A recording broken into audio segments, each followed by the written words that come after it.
Hi, and welcome to the Bible Matrix. Today we're diving deep into a subject that touches all of us at some point: doubt. Yes, doubt. That sneaky little thought that can creep into our minds and begin to shake the foundations of our faith.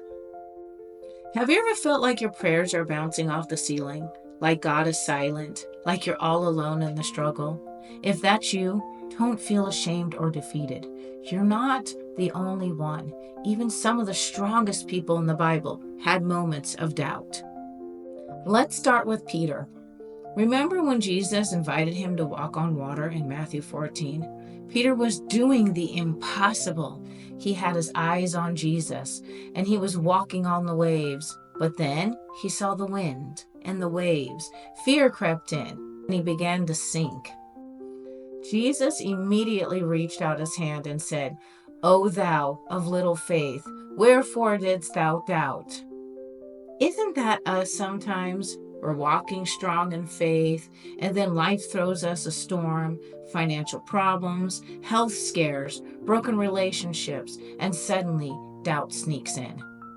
But here's the good news. Jesus didn't let Peter drown. He reached out and lifted him up, and he'll do the same for you and me.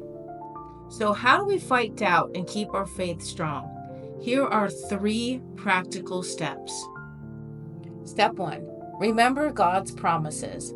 Doubt thrives when we forget who God is and what He's promised us. The Bible says, "So then faith cometh by hearing, and hearing by the word of God." You can find that in Romans 10:17.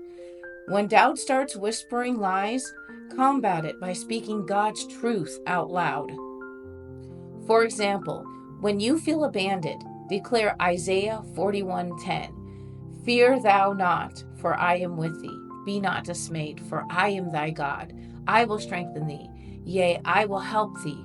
Yea, I will uphold thee with the right hand of my righteousness." Write these promises down. Put them where you can see them every day. Let them remind you of God's faithfulness. Step 2. Pray even when it feels hard. Let's be real. When doubt hits, prayer can feel like the last thing we want to do. But prayer is exactly what we need. Remember what Philippians 4:6-7 says? "Be careful for nothing, but in everything by prayer and supplication with thanksgiving let your requests be made known unto God. And the peace of God, which passeth all understanding, shall keep your hearts and minds through Christ Jesus." Even if all you can say is, "Lord, help my unbelief." Like the man in Mark 9:24, that's enough. God hears you, God sees your struggle, and He's working even when you don't feel it. Step 3. Surround yourself with faith-filled people. We aren't meant to do this faith journey alone. Proverbs 27:17 says, "Iron sharpeneth iron. So a man sharpeneth the countenance of his friend." Find people who will encourage you, pray for you, and remind you of God's goodness when you're struggling. It's okay to lean on others. Even Moses needed help holding up his hands during the battle in Exodus 17. We all need support sometimes. Doubt doesn't have to destroy your faith. Instead, it can strengthen it. Yes, you heard that right. When we bring our doubts to God, He meets us where we are. He shows us His power and His love in ways we couldn't have imagined.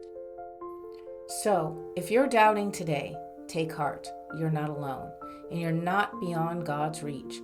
Keep your eyes on Jesus. Keep standing in His promises. Keep praying, and remember, God's not finished with you yet. Thank you for watching the Bible Matrix. If this message touched a heart, please give it a thumbs up. Share it with someone who needs encouragement. And don't forget to subscribe for more faith-filled content. Let's grow together in faith, one step at a time. Until next time, stay blessed and keep walking by faith. God's got you.